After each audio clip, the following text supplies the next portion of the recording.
welcome to On This Day in Tudor History with me, Claire Ridgway, author of On This Day in Tudor History. Now today I'm taking you back to the reign of King Henry VIII. For On This Day in Tudor History, the 8th of November 1534, courtier, scholar and literary patron William Blount, 4th Baron Mountjoy, died at Sutton-on-the-Hill in Derbyshire. Mountjoy had been a pupil of the great humanist scholar Erasmus and had served Henry VIII as Master of the Mint and Chamberlain to Catherine of Aragon. But let me tell you a bit more about this Tudor man. William Blount was born in around 1478 in Barton Blount and was the son of John Mountjoy, 3rd Baron Mountjoy, and his wife Laura Berkeley.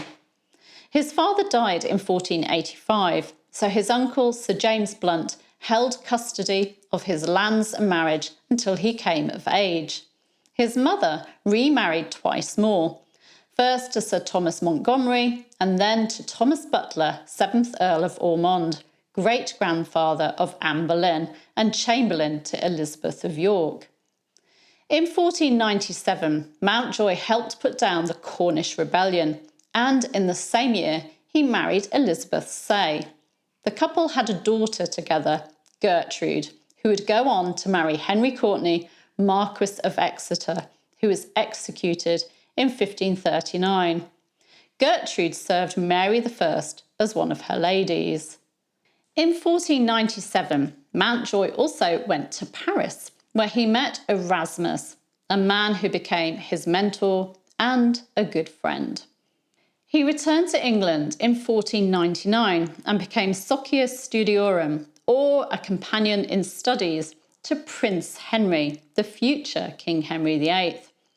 Mountjoy helped organise the prince's education, and he arranged for Erasmus to visit the royal nursery and meet the 8-year-old Henry in 1499. Mountjoy acted as Erasmus's patron for his visit to England in 1505 and 1506. And Erasmus declared of Mountjoy, "The sun never shone on a truer friend of scholars." As well as helping with Prince Henry's education, Mountjoy also served on King Henry VII's Royal Council. In 1509, in the celebrations for King Henry VIII's coronation, Mountjoy was made a Knight of the Bath, and then he was appointed Master of the Mint.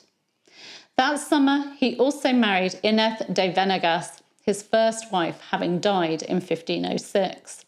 Inez had come over from Spain with Catherine of Aragon in 1501. Mountjoy was overjoyed at Henry VIII's accession, writing to Erasmus, "Heaven smiles, earth rejoices, all is milk and honey and nectar.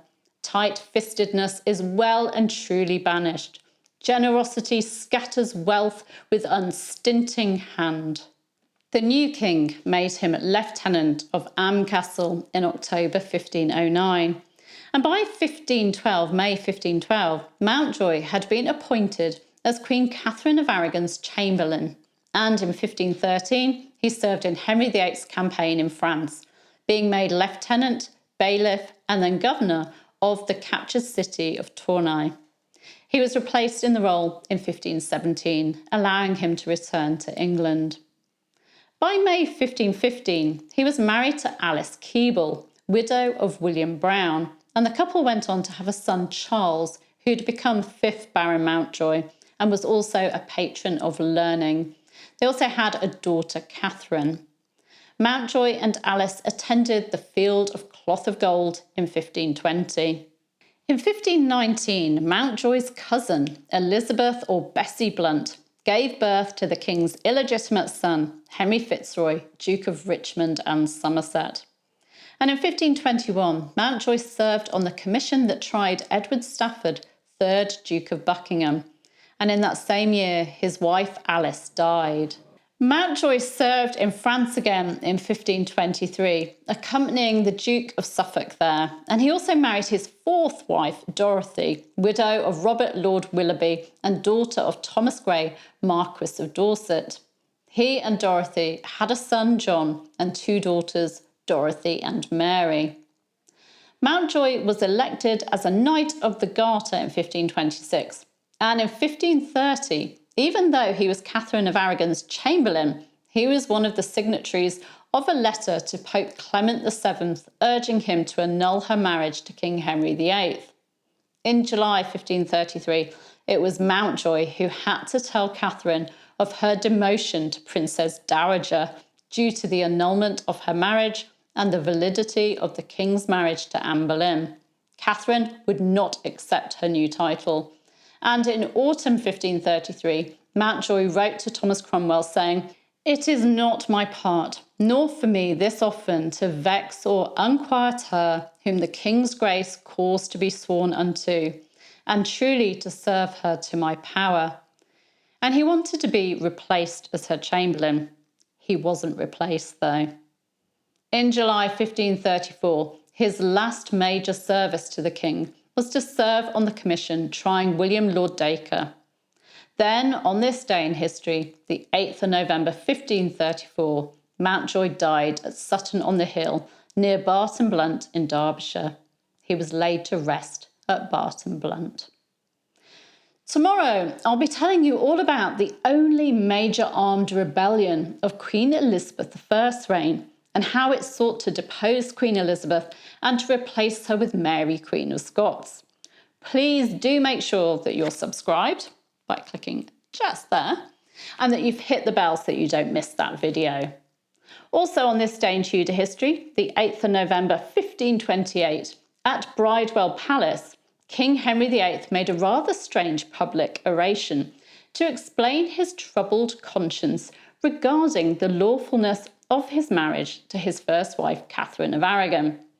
In last year's video, I shared an extract from the King's speech in which he praises Catherine of Aragon to the hilt, even though he'd proposed to another woman, Anne Boleyn. Find out all about that strange situation in last year's video. You'll find a link in the description. Thank you for joining me. You can give me a like and you can leave me a comment, and I'll be back tomorrow. See you then. Bye-bye. His wife Alice died. Whoa! Earthquake. Just a slight judder there.